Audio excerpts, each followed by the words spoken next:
নিমকি তো অনেক কিছু দিয়ে বানিয়ে খেয়েছেন, কড়াইশুঁটি দিয়ে কখনো নিমকি বানিয়ে খেয়েছেন কি? এখন বাজারে কিন্তু বেশ সুন্দর সুন্দর কড়াইশুঁটি পাওয়া যাচ্ছে।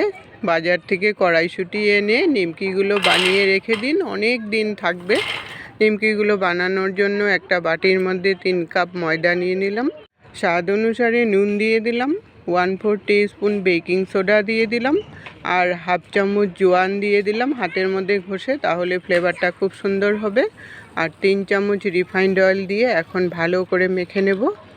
এদিকে 1 বাটি কড়াইশুঁটি নিয়েছি, কড়াইশুঁটিগুলো মিক্সার গ্রাইন্ডারে দিয়ে আর সামান্য পরিমাণে জল দিয়ে এখন পেস্ট বানিয়ে নেব। পেস্টটা আমার হয়ে গেছে, এখন ময়দার সাথে ভালো করে মিশিয়ে নিয়ে একটা আটা ডোয়ের মতো মেখে নেব। ছোট ছোট করে রুটির বলের মতো বানিয়ে নিয়ে একটা রুটির আকারে বড় সাইজের বানিয়ে নিয়ে নিমকির আকারে কেটে নিলাম। এই নিমকির